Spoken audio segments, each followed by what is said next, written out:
Hey, I'm Spencer. And I'm Britton. I'm Beck. Since 2011, Buckethead has released 286 albums in his Pikes series, and we're going to listen to them 3 at a time. This is Gettin Head. A Bucket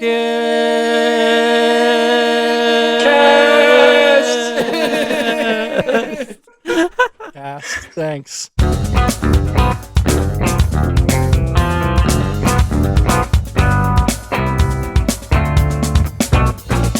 Welcome, bots, logs, friends, and bucketheads. This is episode 27 of Gettin Head, a Bucketcast. 27, baby. This is the time where we blow our brains out with a shotgun, right? Yeah, just like our buddy Curty Cobes, Kurt on the Cob, KC and the Sunshine Band, AC and JoJo. Oh, can I talk yet? Yeah, it doesn't matter. Yeah, it doesn't. Hey, we're joined today by our a guest, The one, the only, really. My one and only brother, Professor Beck. Why don't you tell us a little bit about you? Yeah, who are you? Beck, for those who don't know, we know you all too well. Probably, actually too well. I wish I could know you less. But for the people who want to know you more, say a little bit about yourself. Ahoy, dudes. I'm Shibby, right? Shibby. I think Snoochie Boochies is what they said in the movie once. Yeah. No, that's what we say here too. Yeah. About myself, I'm a bitch. I'm a lover. I'm a child. I'm a mother, sinner, saint. Wait, what are the others? What am I missing? Will not be afraid. Hopes, I dreams, won't be afraid. That's nothing a in fact. between. Uh-huh. In the end, I'm nothing at all, or something like that. I think I wouldn't have it any other way. We are three guys talking about a song that nobody remembers. This is bad. Edit. Me and the girls at the nail salon rock that back to back with Paula Cole and Alanis Morissette. Damn. I think that was Alanis Morissette, wasn't it? It probably was. Yeah. Exactly. That's cool. Great stuff. Love that. I don't know. Spencer, you be our mediator here. Okay. What are we mediating? Is it Alanis Morissette? Probably. I'm going to go with probably. I think that makes the most sense given like how little I care about that song. But, when I think about it, I'm like, that's probably Alanis Jewel set or whatever. Not Jewel. We listened to a lot of Jewel growing up because right. Alaska. Yeah, Alaska. And you got she's Alaska, she's hometown. Not hometown. She was from what? Fucking Kenai or Talkeetna or something. I don't know. Like if you were to make a Voltron out of like those musical artists like of that time, like the Alanis Morissette. Yes. And, who else did you mention? The Cranberries. Jewel. Can they be in there? Yes. Voltron. You mean like a Megazord? Like yeah, like a Megazord. Isn't Voltron the same thing? Yeah, right. Is it? I'm not sure. I never watched sure. Voltron. But okay, like a Megazord. That's the language I speak. Yeah, it would definitely Beetleborg, if in the common parlance. Oh, okay, all right. that's for the common folk out there. in the Queen's English. Oh man, yeah. Like, who would be the different body parts? I think that like Alanis Morissette's going to be the head, right? Oh, totally. Yeah. She's right? fun, and she was God, right? Right. I feel like Paula Cole is the heart. Okay. Name 3 Paula Cole songs. Name 1 Paula Cole song. I don't want to wait for our lives to be over. Oh. Where have all the cowboys gone? Oh. Snap. Yeah. Wait, I thought that was Jewel. Nope. That's not Jewel? That's definitely Paula Cole. Okay. We should also mention this is a birthday cast. It is getting birthday, an aging cast. Yeah. Getting aged in older cast. Can Spencer and I sing the happy birthday song from Red Robin to you? I mean, it's a free country, but I prefer you didn't. That's what I said. That's what he woke up to this morning. I got a thumbs down to my text that was the Red Robin birthday song without any spaces between the words, and then I think he probably went back to sleep. No, you didn't even wake me up or anything. I had already been awake for like 2 hours and was like drinking coffee in bed and just like doing nothing, browsing Reddit, and I just like saw that and I looked at it and I'm like, no. I got very high and made a bunch of happy birthday Manowar memes, which I texted to Britt in the middle of the night. I was also awake for that. Yep, it was great. How long have you slept? A good like 6 hours. Okay. Cool. Between like I think like 1 and like when Spencer says the middle of the night, it was like midnight. Yeah, it was not that late. It was the middle of the night for me. Yeah. In the middle of the night. I was hoping no one would do that. And I don't like that song. And I don't know the lyrics. Well, yeah, anyways, it's Britt's birthday. We love to see it. How old are you, Britt? I'm turned. I'm turned. Yeah, turned up. 33. That's 11 times 3, bro. The year of our That's Lord. That's 311. You're right. I know. Oh, it is time for you to come original, my friend. It is your come original birthday. It's my 311th birthday. I didn't even think about that. Mm-hmm. This is when you're in a what do they call a chrysalis, a cocoon for years, and this is where you sprout as a butterfly. Yes, truly, yeah. Yes. Sugar baby as well. Very true. What do you guys think about? You remember those shitty candies? They were called like sugar babies or sugar duds or whatever. Oh, it was like I actually like those. No, you don't. They are terrible. I like all the shittiest candy, and everyone hates me for it. But I'm like, oh, you like Jujubees? I love Jujubees and Jujifruits. Fuck you. Jujifruits are a fuck you, man. They fuck up your fucking everything. They're just too fucking sticky. Yeah, they fuck up your whole day, and like they're stuck in your goddamn teeth. And it's like, but it's like a candy that's like, it makes you remember that you ate candy for like 7 hours. And it's like you slowly get to eat candy for 7 hours because it's slowly peeling away from your teeth like some fucking forbidden sugar cement. Okay, so straight up, Beck and I have talked about this before. It is a contentious thing. I like Good and Plenty. I think it's all right. Okay, you're a real piece of shit. I think it's good. Billy Joel candies, like they're nostalgic for a different time. Yeah. Do you fucking wash it down with sarsaparilla there, Spencer? It's pronounced sarsaparilla, okay? Sarsaparilla. Schwarsaparilla. I got the H1N1 sarsaparilla. You really H1 to no one, right? Okay, that's an episode title. Right? That is. I was gonna say that's the episode title. H1 to no one. That's stupid. So stupid. Oh, you bring out the worst in me. I appreciate it. Thanks. Happy birthday, Britt. Happy birthday. Happy birthday. Happy birthday. I thought you were going to join me in saying this. Where's our I'm so glad that fell on its face. Yo, what's the most you two have ever slept? Like in one time? Oh, man. I've slept almost a full 24 hours once. We call that a Jack Bauer. Oh, yeah. We do. You're right. Not enough time. Do you have that on your soundboard? We're going to waterboard this guy. No, I prefer to do that impression myself. Oh, okay. That's a fun one. That is understandable. Nice. Well, you got to come original, you know? You do. Yeah. He has today. Yeah. Congrats. It's your birthday. And how come nobody says congratulations? Like, you lived another year. That is a congrats. Sure. I guess so. They say happy birthday, but like, oh, here's a weird one. When people say and many returns, I don't know what to do with that. Be like videotapes. Be kind, rewind, baby. I mean, digital versatile discs, perhaps, to the red box. True. At this point. Yeah. When was the last time either of you went to a red box? I've never been to one. I mean, what? You haven't lived.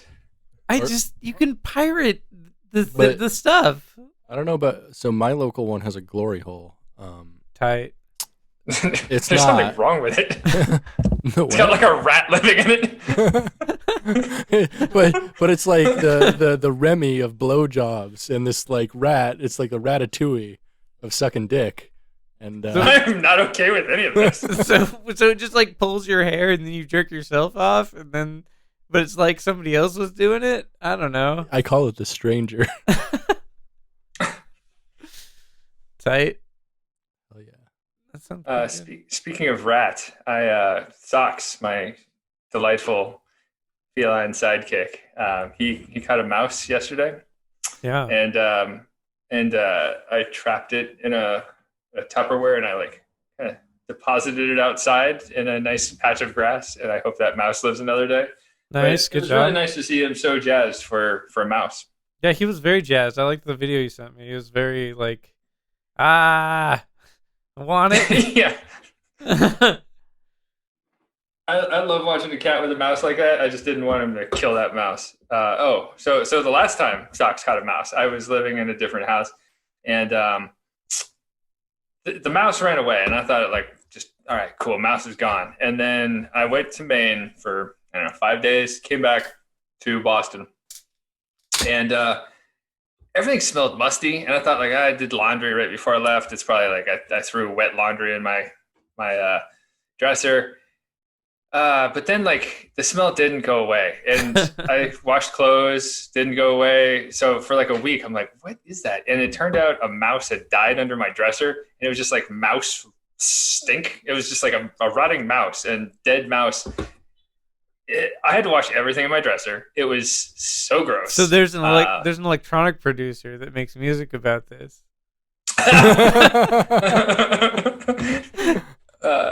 What are his songs like? Wow, wow, wow, wow, wow. Kind of like that. Oh, Marshmallow. Is it Marshmallow? I've heard of this guy. Skrillex. Oh, yeah. That's probably who he's talking about. Yeah. Oh, the Skrillex Corn album is what he's talking about. Oh, yeah, baby. Path of Least Resistance? Is that? I'm always thinking about the Skrillex Corn album. Hell yeah, dude. It's a good time, it's baby. A very, very good bad album. I was at a bar once in Winnipeg for a wedding, and I was flirting with this girl with a unique haircut, and I bought her a drink, and then I said something like, "Oh, your haircut looks like Skrillex," and then I went to the bathroom, and she wasn't there. That's amazing. I really like that story. Thank you. Yeah, you're taking from this that it was your Skrillex comment that. Yeah. I think that really shot everything down. I don't think she was into that. I don't think it's in retrospect, I don't know if it's a compliment. No, I mean you were in Canada. You should have at that time. Even I think you could have been like, that looks like an Avril Lavigne haircut. Oh, or like a Chad Kroger. Yeah. Hey, bitch, you look like Chad Kroger. You want to go in the bathroom with me? Who are Canada? Who would be on Canada's Mount Rushmore of musicians? Wayne Gretzky. Even though he's not a musician, exactly, he's still there. No, 100%, still there. 100%. Still there. Yeah. Getty Lee, obviously. Right. Neil Peart, Sum 41? Neil Peart and Alex Lifeson. Is it just Rush and Wayne Gretzky? Yeah. Well, you said Mount Rushmore. Come on. Well, we'd have them in Rush Limbaugh, obviously. Yeah. No yes and at all? No, that's fine. Yeah. Here we are. Yes, Ayn Rand. No. No and. No Rand. No Rand. Oh man. Here's a term I'd like to hear come back. Jim Dandy. That's Jim Dandy. Here's a comic writer I'd like to come back. Jim Davis.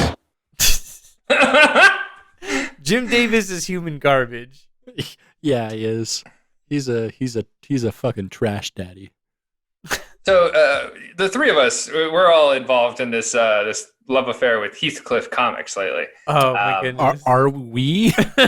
I spell it like the system though, the WII. Oh, we no. are. It's the royal no. So it's really something else. The Heathcliff comics are like, if we edited, but I actually said this to Britt like early on when we started doing this podcast. I said you should take those Heathcliff comics and edit Buckethead into them and just repost them, because that's the show. That's what we're doing. Is it? Basically. I would like to describe some recent Heathcliff comics because I think this is good podcasting. Please tell us. Yeah. So today's comic, there's a cheese shop. Heathcliff is standing in the doorway, and there is a man wearing an apron behind him. There are three mice driving away on cars that are cheese with wheels, and it's captioned, "We're in need of your services." So Heathcliff comic from April 1st. Heathcliff is wearing a top hat that says "Indeed." There are three cats walking behind him, and their hats, they're not wearing top hats. They're just wearing like baseball caps, and they say "Indeed." And the caption says, "Indeed." I don't understand it at all. It doesn't make sense. Hashtag art, baby. Right there. It's art. Indeed. Can we just spend the rest of this podcast with me describing Heathcliff comics? I mean, sure. No. Yeah, but also no. The one from March 31st. He is driving a truck that says ham. And he's wearing a helmet that says ham. And there's music notes. There's two people on a park bench. One says, "I can't get that music out of my head." It would be cooler if the other person just said ham. Yeah, it's that band. That Bam Margera band, Ham. Yeah. That's got to be a meme, right?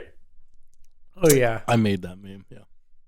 Oh, nice. I texted Spencer last night. We were talking about the Joker, of course, as we talk about the Joker. We always talk about the Joker. When aren't we talking about the Joker? Which is weird. And I said, like, there's got to be a meme of, like, Ronald McDonald's face on the cover of the Joker movie, right? And then he sent me, like, 4 memes that were Ronald McDonald as the Joker. In different eras, though. So we had represented, we had the, we had the Heath Ledger era. We had Heathcliff Ledger. The Heathcliff Ledger era. We had... Is that? I'm sorry. I might have to override the episode title for Heathcliff Ledger. That would be a good name for a newspaper that is all Heathcliff comics. Hey, Britt. Hey, what's up, Spencer? You need to hit us with a bucket fact. I think you're about right. How about it's his birthday? Let him relax. Let me hit you with a bucket fact I got from the Bucketpedia.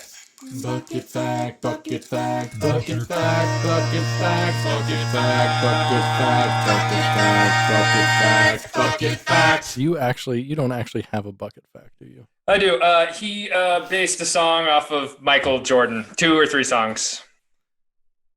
We've already done that one. We've already done that one. Hey, what about he did a song about Kareem Abdul-Jabbar? Yeah, we talked about that. Yeah, we talked about that. Yeah, what about LeBron, baby?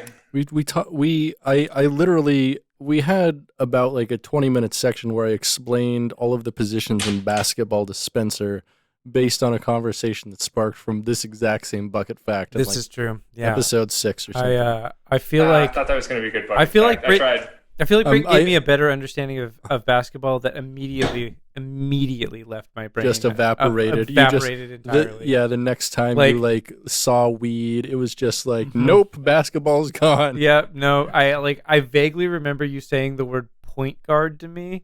That could have been a different conversation. I'm not sure. Well, I'm pretty sure that's right, unless I was just talking about Michael Jordan in general being the GOAT point guard. Okay. Very good. But so today is going to be a more interactive bucket fact. I love this. Is it a game? So so much. Spencer has been really stoked. He's been talking on the podcast, and he's been building a whole lot of pedals lately. Indeed. And so today I thought I would talk about the effects pedals that Buckethead uses. I'm looking at these boys right now. He has used a large variety of pedals, and we could go into a lot of them, and it would be a very long conversation. Mm-hmm. So today I'm just going to go with his most recent live pedal setup from a tour he did in 2018 and 2019. And Beck is going to not understand any of this. Ha ha ha ha. So, can I take this opportunity to pee? Yeah, that's fine. We're going to be talking about pedals. Totally. Be right back. Pedal to the metal, baby. Hell yeah. Like, okay. I already have a lot to say already. Right. So if you want to go ahead and just talk about I'm going to go ahead. Yeah. Well, and we also should talk about the amp that he's using. He's using one of the 5153s. Correct. He's using a 5153 through a high watt cabinet. And high watt cabinets are great. 5153s are, pretty good. Those amps are fucking amazing. They sound fantastic. I love them. Yeah. He's definitely a tone monster. But we're talking just about pedals today. Okay. Pedal to the metal, baby. I already said that. Uh-huh. So, from his guitar, immediately the first thing it goes into is a Digitech Whammy 4. Uh-huh. Which is interesting that he uses the 4 because he has been like pictured having 5s before, or at least a 5, and he used them back to the second generation. But the one he's seen with most often is the Digitech Whammy 4. Okay. And a lot of people were theorizing on this, on why he uses the 4 instead of 5, and basically it's a lot easier to glitch out and get weird glitchy sounds with a lot of things on the 4 where it sounds a lot smoother on the 5. Okay. What are your feelings on a whammy? Have you ever owned a whammy pedal? I did. Yeah. I owned a whammy pedal for a while. I actually used a whammy pedal a little bit here and there in some bands that you and I have played in together. Yeah. I remember Chris had one. So like I was using Chris's whammy pedal for a while. Gotcha. They're really interesting. They're super cool pedals. Like honestly, like there's a lot you can do with them, and you make a lot of really cool sounds. Like they're real neat. Right. And so like this whammy pedal is used a lot for like pitch shifting. Mm-hmm. And so in a lot of Buckethead songs, especially on the Pikes, he'll have like bass parts that are played on his guitar, but he just pitch shifts them down with this. I believe that. Yeah. I've done that. Yeah. It's a way to go. It's a way to go. Yeah, if you don't need a bass that sounds like 100% like a bass, or if you're like doing a whole lot of effects processing with it anyway, and you just kind of need the notes in that range, why not? Why not? I would agree. Next pedal in the chain is a Line 6 FM4 filter modeler. So yeah, I know exactly what he uses that thing for. Mm-hmm. Yeah. Yeah. Totally. Like that gives you that really like a lot of different effects with that guy, but like you can get like that. So when he does that sound that sounds like a notch filter basically, where it's like very like mid, you know what I'm talking spiked. About? Yeah, when he's doing like really like weird sound and stuff. Yeah, exactly. Like the weird tapping stuff it's like really low passed and also has a real like high spike. Or sometimes when he does like funky like stuff on the guitar. Yeah. Like that kind of stuff, yeah. That makes sense for that. So the next one is the one I'm most excited to talk about. Okay. So the next one is the famous Boss white fuzz pedal, the FZ2 Hyper Fuzz. And this is a sick pedal. This is a very sick pedal. It's an interesting pedal, It's a very interesting pedal that's kind of unique. And like I'm surprised to hear that this is the pedal that he used, but I'm also like that makes a lot of sense. There were several guitarists online like saying I'm surprised most at the FZ2. Yeah, that's the one that surprises me the most. That's the most unique pedal on this board here. Mm-hmm. And like that's a cool pedal. It sounds really cool. It's like it's I believe, I could be wrong about this, but I believe that it is based on a super fuzz, a Univox super fuzz, but without the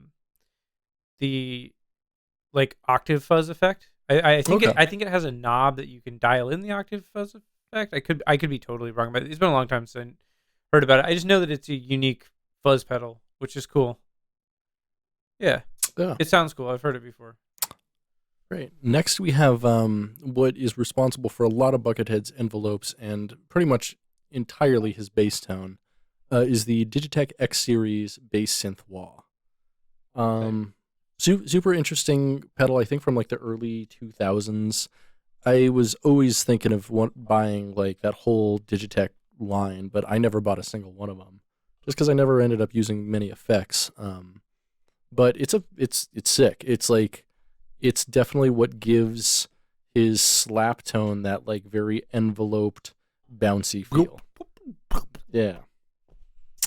Yeah. Yep. And then after that, we have the last pedal in the chain, the Vox V847A wah, which I'm not that familiar with, to be honest. Yeah, really, me either. Just another wah pedal. So here's the thing: all wah pedal designs are relatively similar. Right. The only stuff that changes is like they'll change some of the components out to give it like a different like EQ. Yeah, and like kind of a different curvature. And a different curvature to the actual. And like, also there are ones that are like activate and then non-activate. Like I prefer like Morley's because they are always, you don't have to like hit a button to get it to start. It's in a position, and then as soon as you like hit a volume thing, it just starts leveling. Whereas like with a Dunlop, like a Crybaby pedal, you actually like have to engage it in order to start using it. I believe that this is one of those type of wahs. Okay, I'm not a huge fan of that, but I can see the utility in it if like, you know, you don't always want to use a wah, or you want to start from a different position. I mean, honestly, so I've used both types of wah, and like, the Morley style is like smoother. Mm-hmm. It's better, but I've also used the Crybabies, and it's fine. Yeah, like it is totally fine. It's not really that big a deal. Yeah, and then he has it all plugged into a Furman power conditioner, as one does. Yeah, but no pedal board. Yeah, or anything. that is bothersome to me. I would assume that he would have been like better structured than that. You'd figure, he would. And have he has a like board. Individual power adapters for each of these fucking pedals. He doesn't just have like a pedal power. Yeah, just thing. a 9-spot or whatever. Or just like any kind of like pedal power conditioner, you know. Mm-hmm. Yeah, but you should get a pedal board. Buckethead, if you're listening to this, dude, just get a pedal board. I'll make you one, man. Like, hit me up. Yeah, dude. Like, it's not hard. Hell yeah. Bucket Facts. Hey, Beck, welcome back. Hey, dudes. I mean, you've been here the whole time. It's just you have nothing to say about guitar pedals. So. No, I have nothing interesting to add to that. I was thinking, like, when you guys were talking about wah, there has to be like you know how Wario goes wah on Mario Kart. That has to have been a joke made a million times. Yeah. Anyways. Hey, we listened to 3 Buckethead albums. Pikes 79, 80, and 81. Geppettos Trunk, Cutout Animatronic, and Carnival of Cartilage, respectively. That is true. So, brother, before we dive into this, why don't you tell us about your exposure to Buckethead prior to being... you inviting yourself onto this podcast. I think it was a formal invite from my friend's brother and S-Man, actually. But my exposure was only through you two talking about Buckethead. You're listening to your Buckethead podcast 1.5 times, and hang on. I knew that he played for Guns N' Roses for a hot minute. That's about it. All right. Okay. Yeah, that's about right. I know of him as an enigmatic man. Uh-huh. How did I what? How did you know he played for Guns N' Roses? Because I remember seeing, I don't know. I used to subscribe to Rolling Stone magazine years ago. That might have been it. Okay. I also care about pop culture, and he showed up. He was a thing for a minute when he was playing for Guns N' Roses. Okay. All right. I don't care about Guns N' Roses except for November Rain. That is a hot song. Yeah. You ever lay pipe to that song? I'm not in a labor union, so I can't. Yeah. Actually, I can answer that for you. When brother comes, he calls it his November rain. So it's hard to hold a candle in it. That's for sure. Yeah. And nothing lasts forever, especially cum. I want to like get married and die and have the funeral from November Rain in my life. I think like nice. Oh, sorry, the music video. Yeah. The music video. Uh-huh. Yeah. Oh, yeah. That, I mean, what a dope music video. So, we're all fans. How about this? Yeah. How about that exact same music video, except when he like dives into the water and swims with a dolphin, instead of water, it's cum. No, I refuse to entertain this this line of questioning. That was probably the original pitch. Yeah. But they were like, no, we can't do that. That's not okay. Axl Rose just like does a line like the fucking length of the fucking limousine, and he's like, but what if I fucking get like baptized and come with a dolphin? Do you guys think he like still does a lot of cocaine? Probably not. Probably not nearly as much, but I'm sure he still does some drugs. He probably smokes like weed. Oh yeah, definitely. He definitely smokes weed. Yeah, for sure. Like any grown man who like just wears like jerseys and shorts all the time and is rich, smokes a lot of weed. Yeah. Would you guys wear jerseys and shorts all the time if given the option? I mean, they're comfortable. It's just like I don't support like any sports organizations. Yeah, I don't know anything about sports. Yeah, how come they have basketball jerseys, but they don't have like they don't just have like jerseys for like non-sport stores? I mean, they do have. You can have a football jersey, no what about regular jersey. Yeah, what about a video game jersey? Yeah, right. I've seen a couple for like bands and stuff, but not really. You know? Yeah. Maybe we should start making like jerseys. Oh, like a Buckethead jersey. Yeah. That would be your merch. We could actually. That could be sick. Actually, like especially if it like kind of looked like the Michael Jackson jersey that he wears. Yeah, but it's got Buckethead on it. Yeah, that'd actually probably be real popular. Do you mean Michael Jordan? Michael Jackson, the basketball player, Michael Jackson. Nice, good save. He was part of that classic like defense team, the Jackson 5. Somehow they got 5 dudes named Jackson, like in the 5 positions of basketball. Now, S-Man, have you like you didn't know much about basketball? Have either of you ever played any basketball video games? I feel like video games are a great way to learn sports. Yeah, skills. Totally. So I played NBA Street. Yeah, I was just gonna say NBA Street was great. So NBA Street Volume 2 is like one of my favorite games of all time. So good. I love that game, but that's not real basketball, right? Like their rules are different. Like the way it works is different. There's less people on the field. I don't know. Court. Field. We'll call it field. We're not sportos. Court guitars. Oh right, yeah. And amplifiers. Yes, true. Yeah, court. Indeed. Mm-hmm. For when you have less money than it requires to buy a crate, you buy a court. True.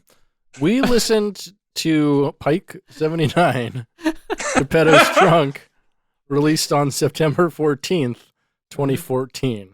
Oh man, my very first note, someone should be scatting over this. This is a new metal ass album. It's so new metal. I was thinking the same. So my very first note is, okay, first off, this is new metal, and it fucking slaps. Hard. It sounds like if Korn got like really experimental, I felt. Yeah, it's like pretty much the whole album is like somewhere in between like new metal, funk rock, and kind of like, whatever Primus does. What do you call that? Is that prog? It's Primus. Is that prog? It's That's Primus. Great. You know what I call it? Almost music. Yeah. Now that's what I call almost music. 69. That should be they should retitle every Primus album that. Or like a retrospective. Yeah. Now that's what I call almost music. A Primus retrospective. The Primus years. Couple of things I really liked about this album. He does this cool move where the guitar kind of sounds like it's taking place in the vocals. That was new for me. He might do that every album. I have no idea. But like parts of the song sound like they could be like segues for a show like Forensic Files, where it's like ding ding ding dong. Okay, yeah. Okay. Sure, yeah, totally. Yeah, no, he definitely has like a lot of different like musical passages in this, even though it's generally kind of the same theme, and it's like big, bassy, thuddy, funky, like new metal-ish rock. Yeah. It even though it's all kind of that, it actually goes quite a few places, which is cool, especially like a track 2. Yellow Brick Mold. Yeah, Yellow Brick Mold. It had like a really cool slow passage with a bunch of delay and like a big build up. Yeah. And like I just wrote that the song could be longer, and I wouldn't hate that. Same. It like sounds like taking a walk. That's what it evokes for me. Yeah. Yeah. There's lots of like chuggy heavy riffs, which are cool, and then we got some slappy, funky stuff, some weird stuff. Yeah, which is good. And I like that this one's a little bit darker than the next record that we listened to, which is like this kind of thing, but done a little bit less with the metal. But I liked the metal in this one because it sounded very new metal, and you love to hear that. This and the next album kind of had a very similar feel. I'd agree. This one was definitely a lot more like guitar driven, whereas the next album much more bass driven. I feel. Agree. This one, do we go through favorite tracks or anything? Yeah. Whatever. Oh, favorite track, Solar Sled. How good. Cool is the name? It's and very it goes cool. from like whoa hard to like a Stairway to Heaven type of riff, and then back to like whoa wah. Yeah, hell yeah. Yeah, and there was like he came into a like clean part at some point, but it was like very heavily effects laden and sounded like bit crushed or like really distorted. And then like after that, like I thought it was going to go straight into a heavier part, but it just took that part and made it softer. And then like, and it just sounded really good. Like Solar Sled was a banger of a track. It was good. It was good. I like the one right after that, Land Lakes, the Margarine track. Yep. Yeah. It was I would say it was bald metal. It was very bald metal. Yeah, it was bald metal. What is bald metal? Very chuggy, like dun dun dun dun dun dun dun dun. Yeah. So so bald metal like is what we call like it's like a variant, like an offshoot of kind of like thrash and death metal, but it's played by like dads or like dudes that are in their like late 30s, 40s, that kind of vibe, and they're usually bald or balding. Yeah. And there's a lot of like chugging riffs. Like I'll put it, bald metal is played by guys who have spent more on the riding mowers than their guitar setup.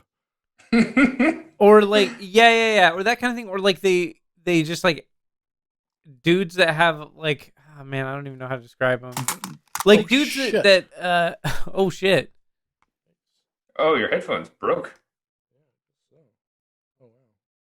Did you even touch them? I just saw them like fall off. Plastic just like shattered.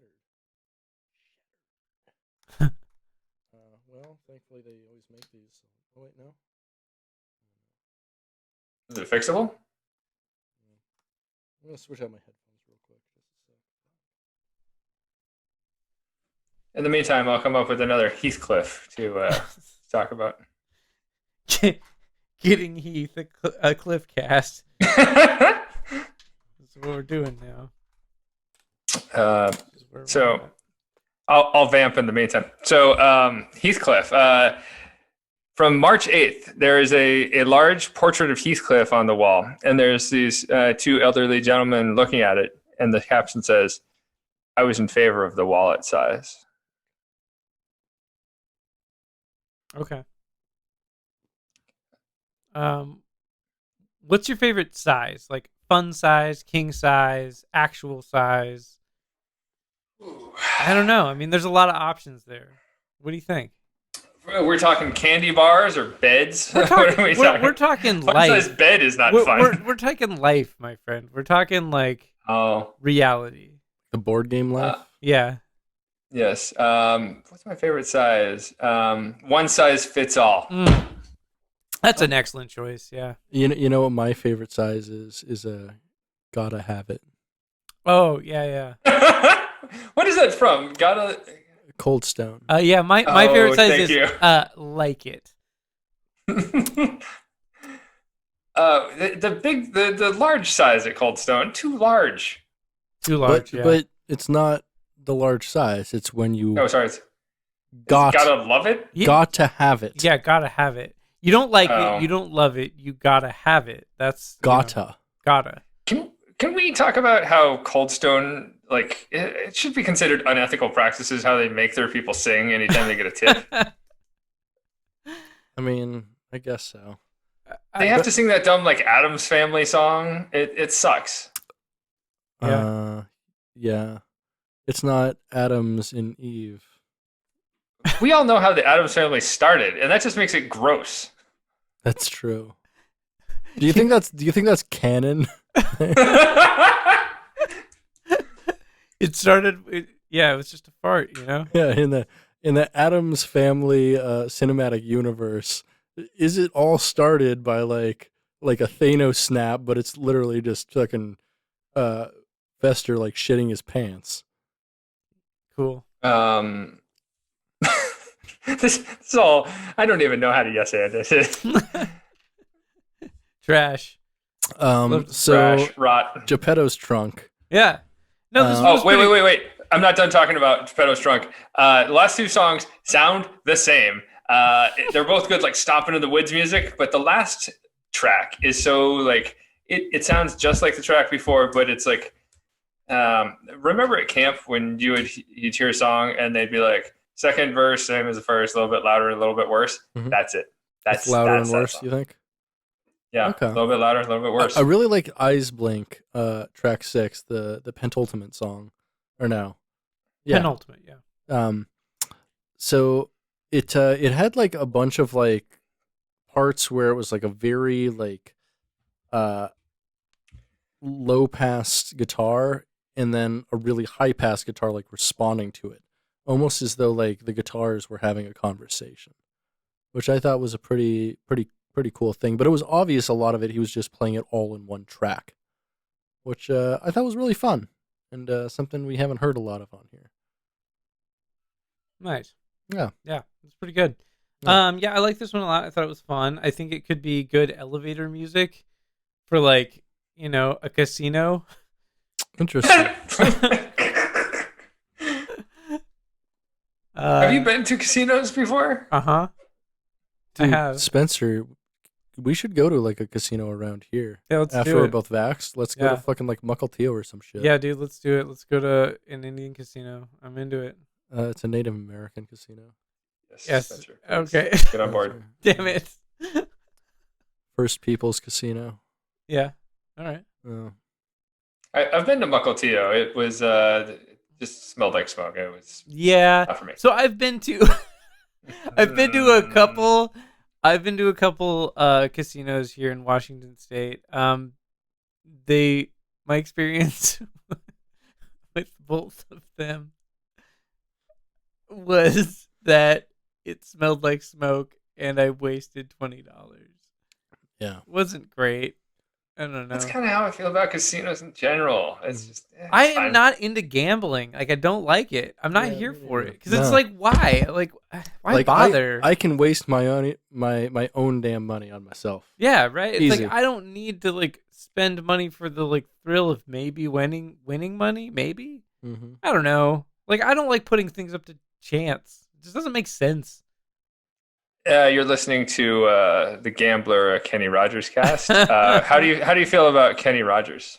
The roasters are the man. It's the same thing.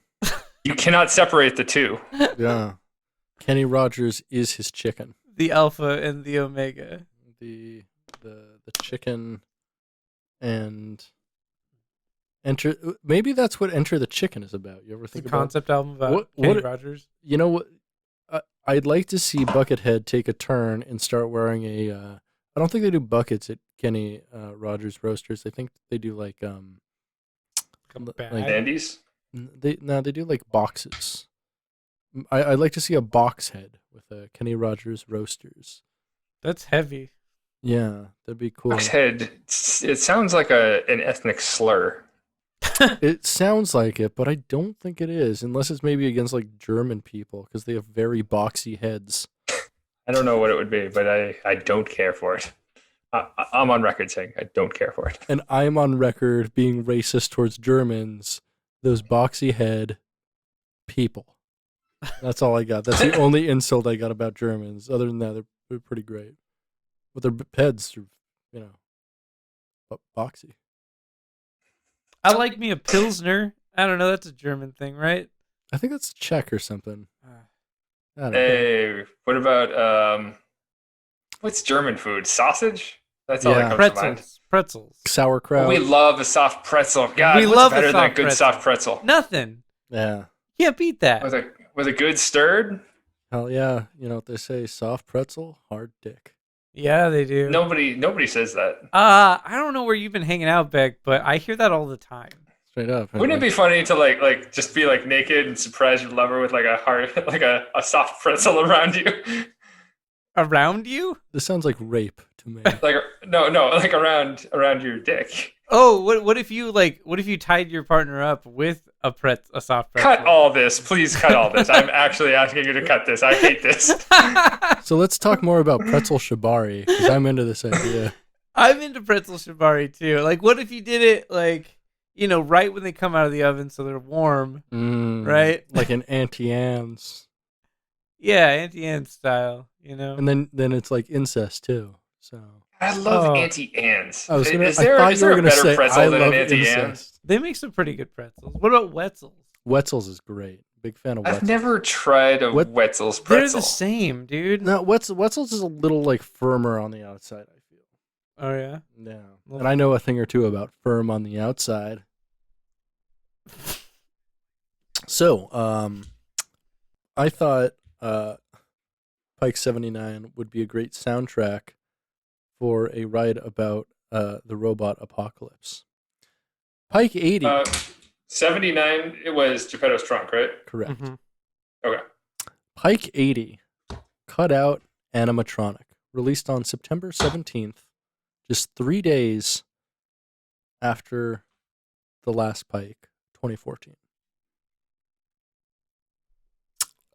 This is one of those Pikes whose song titles are just the name of the album cut up into different words. So it's got 5 tracks, Cut Out Animatronic. What'd you fellas think? We got a lot of funk here. Definitely funky. I thought it was funky. It's got pep in its step. It's interesting. And do you think Buckethead actually writes out the sheet music for this in advance? No, he doesn't write sheet music. No, this is definitely not a classical venture. No, this he just is starts playing some shredded wheat and wham, it's good. Yeah, exactly. Let's talk about what you just said there for a second. Shredded wheat. Tell me more. Yeah, he's shredded wheat. I love when non-musicians use musician terms. Like, whenever anyone says something about jamming, I know immediately if they're a musician or not. Because, like, every non-musician sounds so fucking awkward about it. Like, yeah, you want to... No, when I said shredded wheat, it sounded cool. You want to jam sometime or something, bro? Like, and you're like, you don't play music? No, I don't. I was just kidding with you. Do you guys, like, jam out? Yeah, exactly. Like, and I'm like, you have literally never touched an instrument, have you? Like, you have never been in the purgatory that is Guitar Center. No, I have many times waiting on like you. And so it's a true purgatory for you. Yeah, it couldn't be more boring. That and like the mammoth music in Alaska. I've spent so much time there, and I hated every second. You did. That's too bad. Hate to see it. So does Buckethead do this a lot with his titles for songs? Because I liked how it's Cut Out Animatronic. Yeah, he does that on a lot. There's been at least like half a dozen Pikes at this point where he's done that. That's definitely so like 6. That's a rough estimate. This is probably the 5th or 6th one we've seen where he's done that. I was doing a 6 of one, half a dozen of the other joke. kiss me. Do, do, do, do, do, do. I don't know what's Spencer there. That was some shredded wheat, bro. Oh yeah, it was. You're right. I think I understand now. Yeah, no, it was fun. Like I liked the previous one a little bit better, but this one is just like that, but funkier. Mm-hmm. And less chugging metal riffs, but they do exist. Like, there are moments. Less guitar, more bass, for certain. Yeah. Especially the first two songs are like all bass, basically. Bass. How low can you go? Yeah, the second track out is like a long funk odyssey and like an exploration into bass space. Mm-hmm. And I fucking blast off with him. I get on his international bass shuttle. Blast Offerson. The international bass station. I board that. Deep Bass 9. Hell yeah, Deep Bass 9. We fucking blast off into this shit. And yeah. Track 2 is the musical equivalent of skipping rocks. It kind of sounds like skipping rocks for half the time. It's musically pleasant. It passes the time, and it takes a lot of technical skill, much like skipping rocks. Wow. I've skipped a rock. Yeah. Just one. Yeah. Just one. It's good. I skipped a few rocks hiding in a dumpster after I murdered a man. What? I don't get your joke. Whoa. It's a joke from earlier. Whoa. I'm going to cut that out. Yeah, that's pretty good. It was about a guy who I'm sorry. I'm going to explain it in the exact same way Spencer did because it's amazing. It was like, yeah, Ronnie killed a man, right? Yeah, he like killed a man and then hid in a dumpster and smoked crack for 3 days about it. Who is this? A person you two know? Yes. Okay. Definitely cut that out. I don't want to spread Ronnie killed a man. No, to the world. That's just a rumor. It's just a rumor. But anyways, I knew this guy. Brit's met him too. I lived with him for a long time. His name's Ronnie Stoner. That is his real name. I've actually told you about this guy. No, you met him. You met Ronnie. I think you did meet him. him. You met Ronnie. Where? At Beato's? No, at my old house in Shoreline, Washington. You came over like once a long time ago, and there were like some people over, and Ronnie was like a weird guy wearing a onesie that like smelled bad. I don't remember at all. I remember like you guys and Monty, and that's it. He had like some really big gauges here. On yeah, and like a big scars down his arms and like tattoos everywhere. How do you know this guy? He just lived with me, friend of a friend. Okay. Yeah. Anyways, he when I first met him, he was an ex-meth addict. As I knew him, I've known him for a long time now, maybe like 10 or 11 years. And like as I knew him, eventually he did return to meth. And, as you do. As you do. And got pretty into meth, and then things kind of deteriorated from there. But basically, he's an interesting character, and at one point he like got in some fight with this dude and like thought that he killed him, and then he hid in a dumpster, and somebody threw a bag of crack into the dumpster. So he throws away crack. I know. I don't know, but so he hid in the dumpster for 3 days smoking the crack that somebody threw in. I thought I was gonna really like crack, but I don't. I should just throw it away. It's like somebody I already bought this whole 8 ball. What the fuck? Do you think that ever happens where somebody just is like, nah, and throws away all their crack? Wait, crack is whack. Shit. Totally. Like, I saw a dude taking a hit from a pipe earlier when I was driving, and, like, it looked like a crack pipe. It might have not been, because I only saw, like, the stem of it, but the stem of it looked like, they're pretty obvious. Like, a crack pipe is pretty obvious. Like, It looked like a crack pipe. I don't know. I was like, what the fuck? Yeah, I bought an extension for my dab rig here, and I thought it was just like some really cool new type of atomizer, and I kept on looking online after I got it home, and what I figured out is I think it's just a crack pipe. Nice. Really? Yeah. Wow, that's... So is it actually useful for your dab rig? Kind of. I mean, I can put like hash in there and like kind of vaporize that, and that's okay. But it's I don't know. It's kind of useless-ish. Except for crack, obviously. Yeah, I mean, there's lots of utility if I smoked crack, but or meth. I don't even know where to get crack. I mean, Pioneer I'm sure. Square, maybe. I'm sure I do know where. Yeah, yeah. Going out in the dumpster. Well, I gotta kill the man first. Yeah. It's a side quest. Like you gotta do the actions before you get the rewards. It's yeah. Yeah, it's like the classic hero's quest. Yeah, the hero's journey. Yeah, you have to reject, the invitation to get the crack, and kill the man. That's your struggle. That's your character's journey, right? And then your oceanic feeling, your ending is, the dumpster and the crack. I think this was a Dark Brotherhood quest on Oblivion. Definitely. Now you were talking to Elder Scrolls, or you were talking Oblivion. I think you meant Elder Scrolls 5 Oblivion. That's Elder Scrolls 4 Oblivion. You fucking idiot. You fucking goddamn it. There are 4 Elder Scrolls. You fucking there are dorks 5, okay? jumped all over me as soon as I said it. That was a Star Trek joke, Spencer. I get it. I know. I've watched the Generations, the original Star Trek and Generations, the next, and the film. Yeah. Okay. Anyways, Pike 80, Cutout Animatronic. It is a funk album with some heavy guitars here and there, and it's okay. It's funk metal. I'd say it's pretty great. It's not nearly as new metal as the last album. It's a lot more funk, but still kind of the same type of feel in general. I'm on record as being a fan of new metal. I am also a fan of new metal, mostly in an ironic way, but also probably not. That's how I would put it as well. Yeah. I liked this album. I thought it was very listenable. I liked how short his albums are. Yeah. But also, if like track 4, if I was going to make a MIDI track for like a posthumous sequel to a Michael Jackson Moonwalker video game, that would be the basis for it.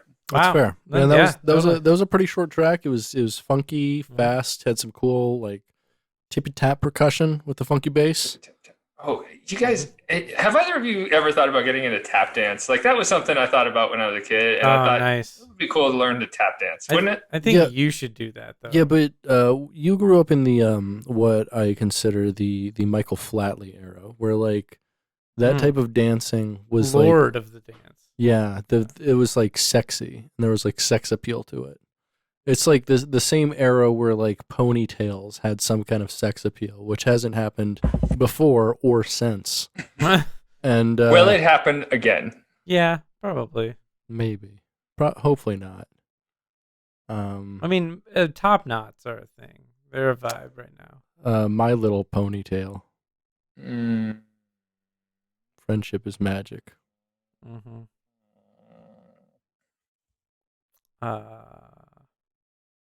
Genuine's pony.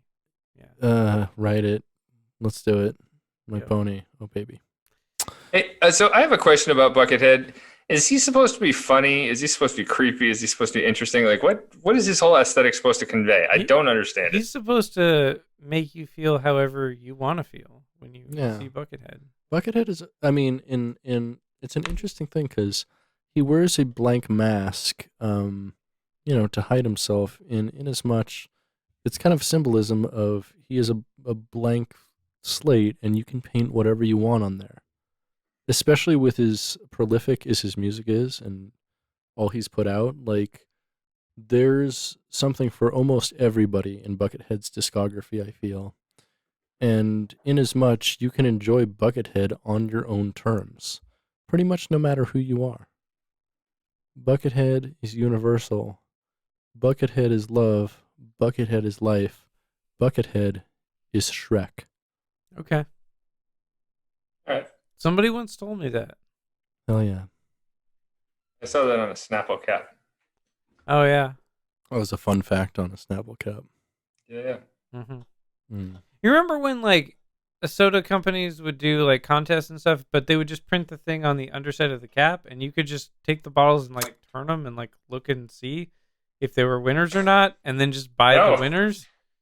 I never did. I did not know you could do that. Yeah, unless they were like in a vending machine. I used to do that as a kid, and So- like I would always like buy the ones that were like you get a free one. So then I would buy it and then I'd keep the cap and then I get a free one later. That's cool. One every time. I remember back in middle school, I would buy like a Powerade almost every day from the vending machine there.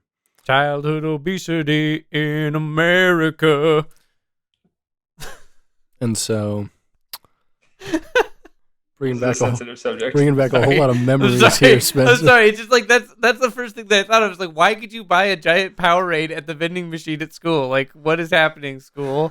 So, Yeah, now it's a salad. These libs are ruining America. yeah, now it's a smoothie and a salad vending machine. it's just a salad vending machine that just shoots out lettuce and carrots at you. No croutons! It's not even green juice. It's a deconstructed green juice. Yeah. If you want a cold press it yourself, bitch. So I get a Powerade every day, and I remember they had this like this contest going that was like the first prize or grand prize.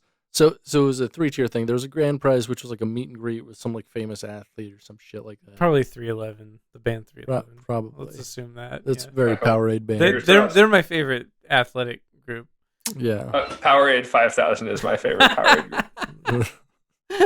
That's actually a really good name for the episode. Yeah, I'm gonna put that in the running. Powerade.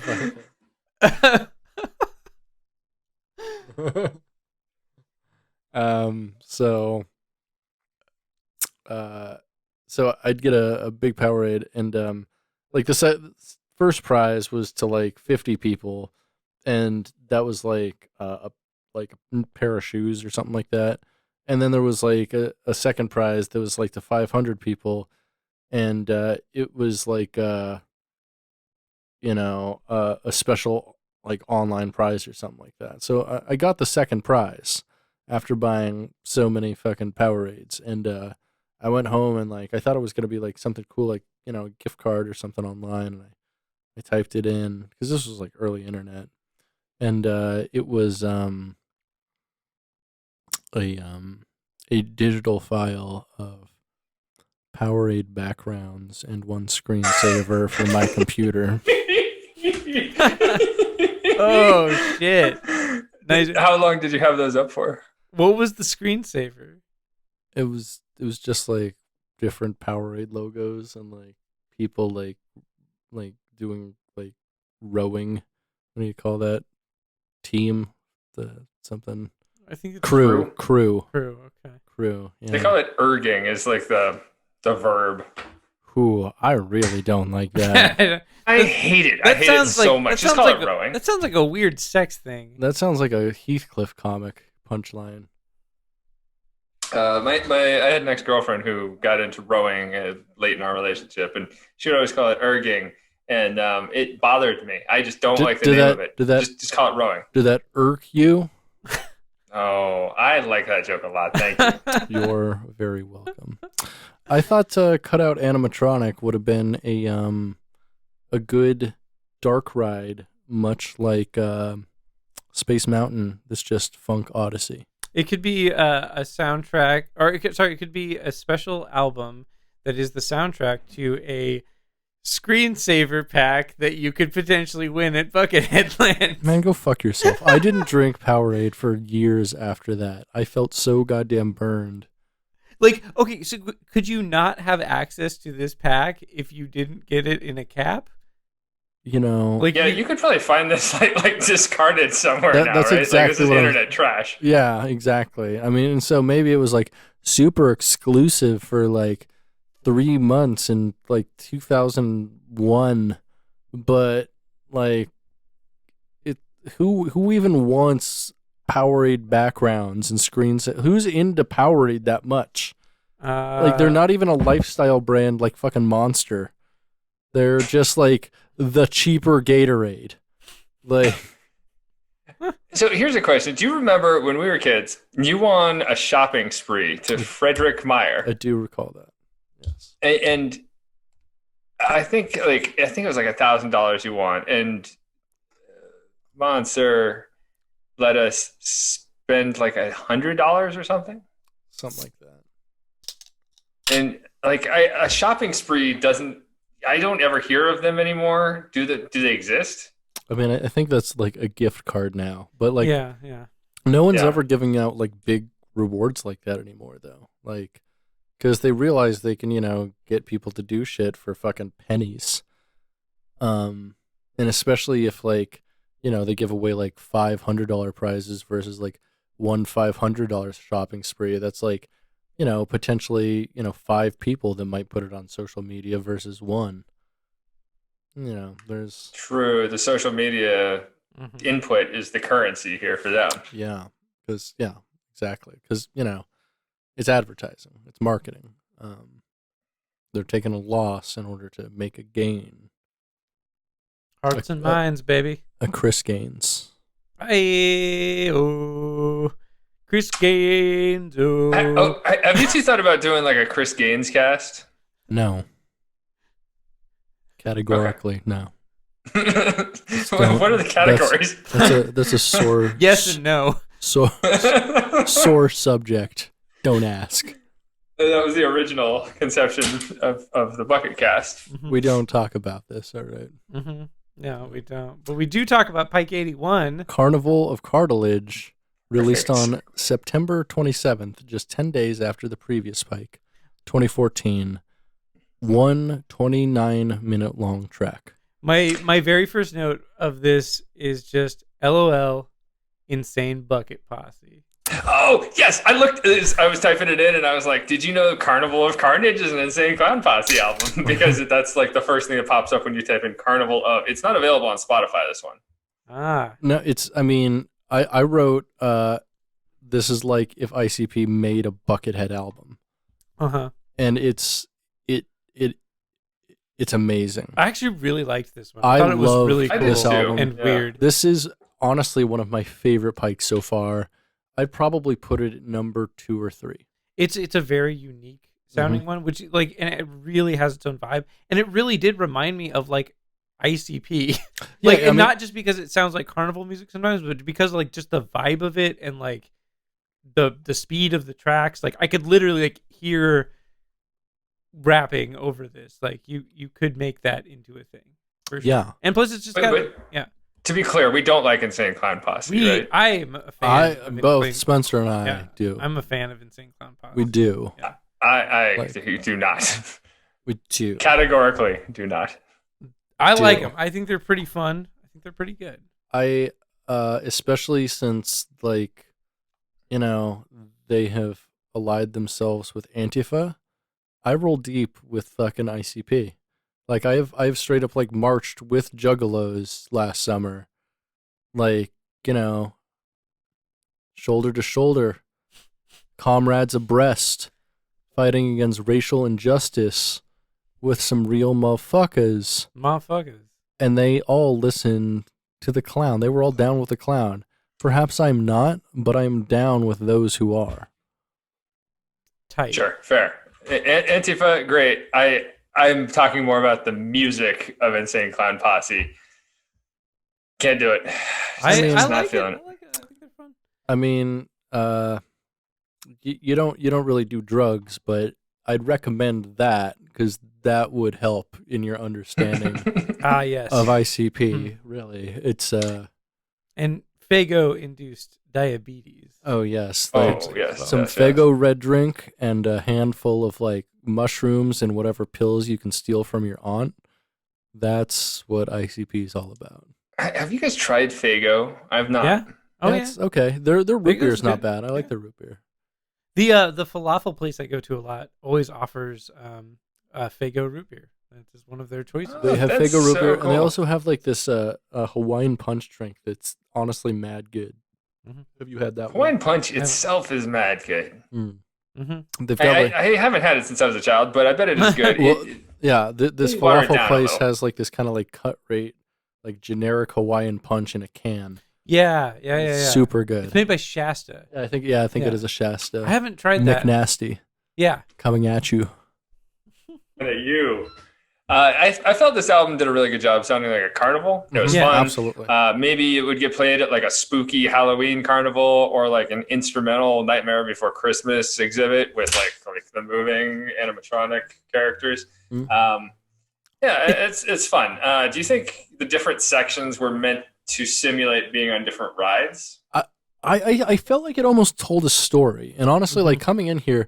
For some reason, this definitely gave me Willy Wonka and the Chocolate Factory type vibes. And so, it was kind of set in my head from early on, like, this is a story about, like, children coming into, like, a carnival that's a lot different than what they think it is. This is the story of a girl who cried a river. Cried a river around the world. And though she looks so red in photographs, After the lover when she smiles. That was perfect harmony. Yeah, we did so good. That was Dan Harmony. We should do more songs on here. Songs all the time. This one really sounded to me like the soundtrack for like a 3D platformer, for like the PlayStation 2. Something like that, like a Ratchet and Clank, like one of those type of guys. Oh, you know what I think it'd be great for is a game, a standalone game for. Remember that clown with the flaming head on Twisted Metal? Sweet What's his Tooth. name? Sweet Tooth. Yeah. Yeah. If he had his own standalone game, Carnival. of Yeah, Cartilage. wow, that's pretty good. Yeah. This How would be come pretty he good. doesn't have his own standalone Right? game? We don't play that. We There's some We interesting talk about video that. game history on exactly like how Twisted Metal as a franchise worked, and basically like after Twisted Metal Black, I think like everything went super downhill. Like another studio took it over, and everything went straight to shit.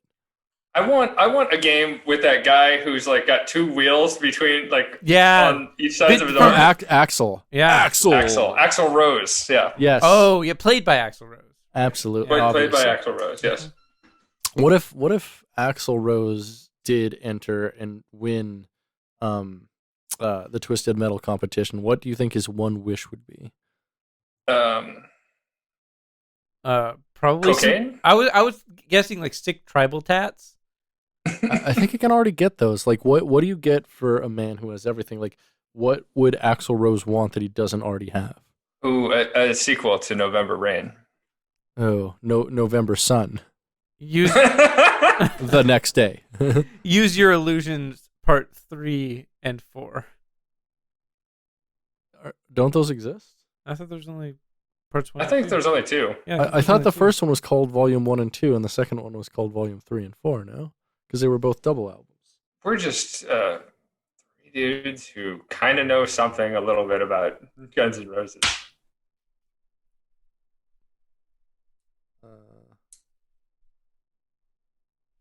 Oh, no, I guess it was just 1 and 2. Yeah. Or do you think he would actually wish for Chinese democracy? Oh, and then they did use. No, definitely not. He doesn't actually care about that. Oh, and then they did 2 live albums on Use Your Illusion. That's cool. Not really. Or like snooze your illusion. Civil War was dumb, right? Yeah, you mean the Knocking on Heaven's Door remix? Yes, it was bad. Yeah. Not bad. I say this in judgment, but I also, as a non-musician, can't do anything cool like that. So, good job, Axel. Good job, Axl Rose. And who am I missing? Axel, Duff, / Izzy. And then Izzy is the drummer. bassist? Drummer. I thought Duff Mckagan was the bassist. He was the other guitarist. Izzy was. No, yeah. I love in the Seattle airport. They're like, hey, Oh. it's Duff Mckagan. So that is my favorite thing in the whole world. I actually brought it up to Britt the other day. Yeah. I was like, that is the best fucking thing. Okay, so for those who are unaware, in the Seattle airport, they do like a PA system thing where they have like people from Seattle like that are notable say things, and one of those people I think is like Eddie Vedder, and like another one is not Izzy Stradlin, but Duff Mckagan. And Duff Mckagan is like, hey guys, this is Guns N' Roses' Duff Mckagan here to remind you to not leave your bags unattended at the airport. And remember, I love it so if much. You see it's like shockingly weird say to hear him. something. Yeah, it's so funny because like it's just like dun dun, and then all of a sudden it's like, hey, this is Duff Mckagan, and you're like, I'm the bassist no one wants to hear from. Oh yeah. Is he still with Guns N' Roses? Does Guns N' Roses still exist? Yeah, they do, and no, he's not. Dufford Mckagan. I don't think he is actually. He might, because he is not with Guns N' Roses. He plays. I think he has a solo band now. He does around here. They played at the market a little while ago. He also has like a cover band, and I forget who they cover. You should go and yell like, play that airport track. That'd be cool. Yeah, it would be. Let's see. Other things. There's like a clip clop sound in the last album here. Maybe it's a horse pedal. It's probably a horse pedal. Good deduction there. Did you guys talk about that when I wasn't listening when you were talking about pedals? No, definitely not.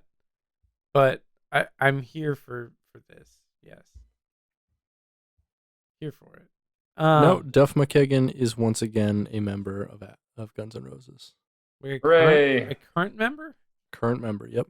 Did they get back together? As of 2016, both him and Slash are members again, yeah. Wow. Amazing. Mm-hmm. Dizzy Reed. So they had a guy named Izzy and a guy named Dizzy in the band. Confusing. At one point. At the same time? At the same time. Dizzy plays keyboards, though, so he doesn't matter. Yeah, so like Izzy played guitar and Dizzy played drums. No, sorry, played keyboard. I keep wanting to say Dizzy played reed. Dizzy played guitar. Shut up. Do you get it? Yeah. Yeah, Matt Sorum. That's the drummer for Guns N' Roses. Matt Sorum. Was. Not anymore. It's not a cool rock star name like Duff Mckagan. Matt Sorum. Yeah, he doesn't sound very cool, and he looks like the guy from The Offspring. Like, oh yeah, Noodles. Yeah, well, he looks like the other guy, Dexter Morgan or whatever. Dexter Holland. Gringo Bandito hot sauces. Dexter Imagine. Holland. Okay, no, hold on. Imagine the show Dexter, but instead of being about like Dexter, it's about Dexter Holland from The Offspring, and he murders people on tour. He murders pedophiles on tour with The Offspring. This is not a good pitch at I all. would watch that show, okay? And then he makes hot sauce and he posts on the internet that's like, hey, it's easy on your butthole. Don't worry about it. Oh, but what if he makes hot sauce out of the people he kills? Oh, that's tight. Is this a thing? Does he actually make hot sauce? Why is hot sauce part of this? Gringo Bandito hot sauce. Gringo Bandito hot sauce. What are you talking about? I've never heard of it. You gotta get. Whoa, you've never heard of Dexter Holland from the Offspring's hot sauce company? Wow. Sorry. Wow. Jesus. Okay, well, I mean, I think we're pretty much done here. Yeah, let's wrap this up. Yeah. Hey, Spencer. Yeah. Beck, you know what I think it's time for? I know. Listener mail? Almost. Something like that. Yeah. I think it's time for a little... Let me open this letter here. I got a letter. From the Bucket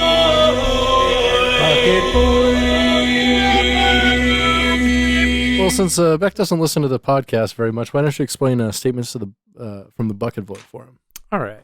Beck, this is the part of the show where we talk about the bucket warriors, the bucket bots out there, the people talking about stuff, the people commenting on our, Lord and Savior BH's art, and drawing attention to him in the world by discussion, right?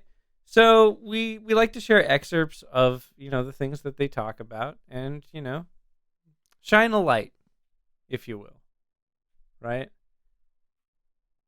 So, we mostly just talk about YouTube comments. Anyways. This is a segment? This is a segment. That's a stretch. It's not. No, it's actually a really fantastic segment usually. Yeah, it's pretty good. I mean, so today, I'm not gonna lie, our pickings were slim. The the albums in question did not have a lot of views on YouTube, thus meaning not a lot of comments. But there's some interesting stuff here and there. YouTube user CheapX Alvarado says, 4 years ago, I am on a mission here. Buckethead rules. I want to know what their mission is. I think it's a missionary position. Mission from God. A missionary position from God. There you go. Yeah. Do you think God fucks in the missionary position? I think God fucks us all, like, at the same time all the time, right? Because he's listening to all our prayers and watching us jerk off and shit. Like, he's a kinky motherfucker. God is an awesome God. Agreed. Yeah. But we're not the only one who wondered about, this person's mission, because Brian Bertrand says, I am here to join your mission, sir. Buckethead does indeed rule. Nobody knows what the mission is. It's the missionary position. Yeah. It's these two bros want to like get down, looking each other straight in the eye.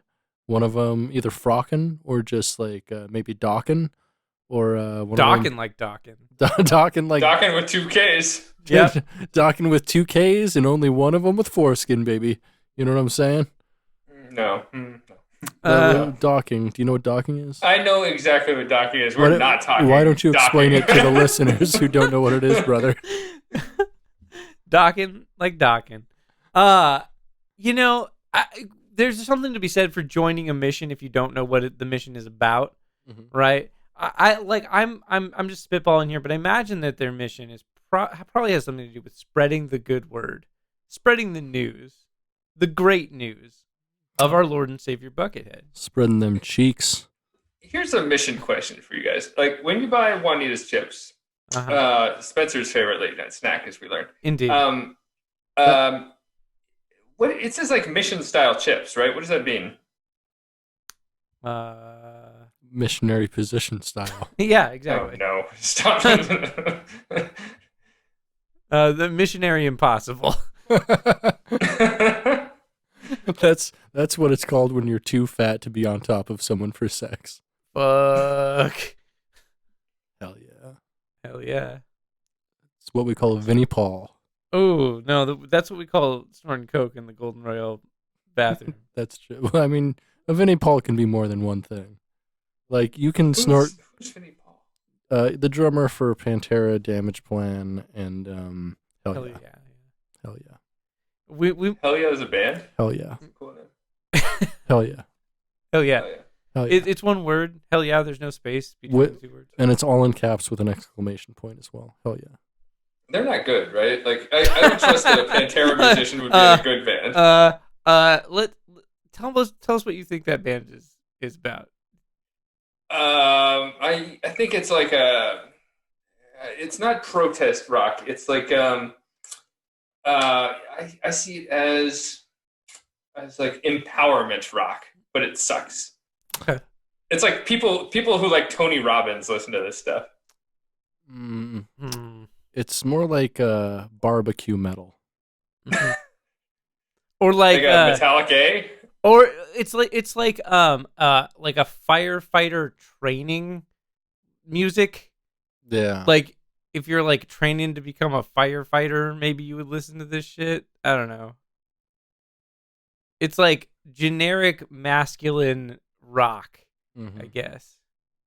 I'm learning so much about music tonight. There's been we've talked bald metal and like barbecue metal. Barbecue metal. Yeah. Barbecue metal. Barbecue metal and bald metal are not too far off from one another. They're not. Like, I would say that an artist could be both bald metal and barbecue metal, but they can also be their own thing. And as much like Five Finger Death Punch is actually both, I believe.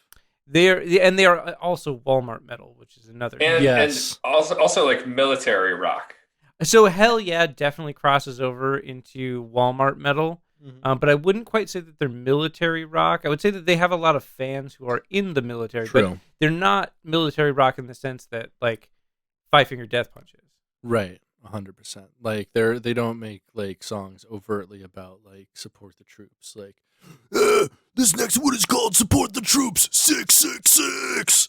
Like they don't have any songs like that. I like that song though. Like, continue that. Yeah. I bet it's pretty good. Yeah. Yeah. But what is like? Here's something I was thinking about the other day. I was doing a crossword and USO came up on there, like the support the troops. Do people still do USO tours? Yeah, as far as I know. Oh. I mean, it's not as big of a thing when like war was popular, but fucking Lieutenant Dan still does USO with the Lieutenant Dan band all over the world. He's not doing a favor for like nobody wants to watch the Lieutenant Dan band. I'd fucking go see Gary Sinise perform just because. Would you? Yeah, if I was like in the military and fucking nowhere, like, and they're like, "Hey, do you want to go see Gary Sinise?" He's or like stare at the desert. Yeah, he's literally the only other guy from America who's not in the military here.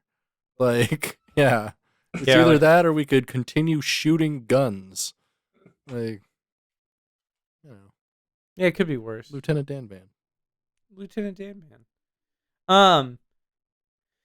We got some ominous stuff here.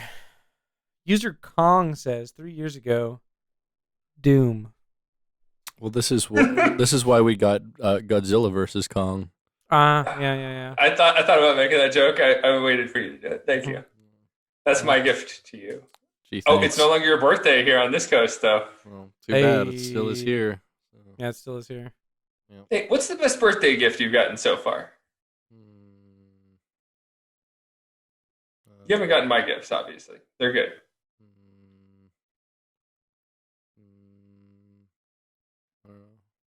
What you're supposed to say is another gift in life from our Lord and Savior, Jesus Christ. Yeah, so actually the best gift I got is remembering that my birthday falls on the day that Margaret Thatcher died. What a gift indeed. It's a gift that keeps on giving. Every year I'm reminded on my birthday that Margaret Thatcher has perished, and I'm like, hell yeah. Hell yeah. Hell yeah. You ever afraid she's going to come back like Jesus? No. No, and she is risen. Yeah. Man, yeah. She's risen indeed. YouTube user GS says 4 years ago, I wonder who the one guy is who is doing a thumbs down on all of the BH videos on here. That was me. It was potentially Britt. That was definitely me. Another come user, after me, internet. Another user posits it was Slash. That's also a possibility. Throwing shade. Imagine Slash being so petty. Imagine him being jealous of Buckethead. Yeah, like I don't at think all. So. Like I don't think, that's even remotely a thing. We've talked about this a bit before. There seems to be this imagined rivalry among like Buckethead fans that like Buckethead and Slash are like rivals in some way, which like they're definitely not. No, they at don't all. Care. Yeah. Do you think there's fan fiction about Buckethead? Like, because he's kind of this mythical character? Oh, wow. You're asking a heavy question right now. Hey, do y'all know what Slash's pronouns are? Snake and pit? I was going to say, I like that. I was going to say he/him. Oh, Slash, I get it. That's comedy. Somebody slash you. Give us a mask drop. Okay, one sec. It's party time! P-A-R-T. Why? Because I gotta! Oh, wait, I'm sorry. Here's a much better one. Hold on to your lug nuts! It's time for an overhaul! Oh, cool. That one's on repeat. Lug nuts! It's time for an overhaul! It's funnier with this one. Yeah, it is a little bit better. It's on repeat. Wow, this is just a picture of a street sign, and it's a one of the street signs is circled in red, and it says Durst Avenue. That's not what I meant to open, but I'm happy that it did. It's pretty good. That's not a statement from any bucket void. That's a statement from the Biscuit Void. That's true. That's a different podcast that you should probably start. Yeah, you're right. Yeah, I guess I should just start a new metal. Getting limp a Biscuitcast. Getting Limp, a middle-aged cast. A Blue Chews cast. Oh my God, let's do an episode about Limp Bizkit and pretend to be sponsored by a boner pill company, and we'll call it Gettin' Limp, a Biscuit cast, and then we'll keep doing interludes to like how our boners need help from this like fake boner drug. But it has to be like Rhino 69. Yeah. Gas station. We have to like go to the gas stations and find like the most like ridiculously named one. Yeah, I really like Rhino 69. Yeah. Love that. Rhino X69. Hell yeah, I think it was good. So I looked this up. Have you guys found the site of unbelievably cool Buckethead stories? Yes. Do you not understand like the level of research I've done here? Like this. Well, I was looking up Buckethead fan fiction and I kind of stumbled upon it. This is we're 27 episodes in. Yeah. Beck. We are seasoned bucket experts. Yeah. Have you guys talked about how he likes the stripes on the KFC bucket? Yes. Yeah. All right. YouTube user. Now this person has a really great name, and we're going to talk about their name. YouTube user Dick Charvel says 2 years ago, "I'm missing cartilage in my knee, but at least I got tickets to the carnival." So, do you think he sold his cartilage to get the tickets? That'd be, yeah. Can you sell your cartilage like you can like an Oregon? An Oregon. Nice. Oh, I'm a donor. What for? The Oregon Trail. That's more like the Oregon Trial. Yeah. The Amazon Trail, though. I was thinking about trial mix. My idea the other day. It's just like the crunchiest stuff. It's like it's made for people to eat while they're watching a trial, like jurors. So it's like crackers that say objection and sustained. What are the crunchiest foods? Does it include punitive damages? I like that actually. That's good stuff. That's a good bubbly too. I like that flavor. The peach ginger is outstanding. I have consumed like half a gallon of liquids since I've been sitting here for this podcast. Yeah, me too. Not as much as you, but yeah, still, there's like this there's giant so pile many of cans. cans. There's so many cans by you. It is like really something. Yeah, I'll be honest, dudes. That's all I got for today. There's not. That's totally cool. We've got 3 hours and 11 minutes so far of content. Hey, 311, come baby. original. You got to come original. DMX update. He's still alive. That's what I saw. Yeah, that's good. That's good. That's good. We wish you the best, DMX. Yeah, DMX, we got you, buddy. Yes. Rough Riders for life. Oh yeah. You want to wrap this bad boy up? Yeah, let's do that. Thanks for having me on, dudes. Oh yeah. Thanks for hanging out. This has been a real jam. Yeah. Yeah. Thanks. We're not quite done yet here.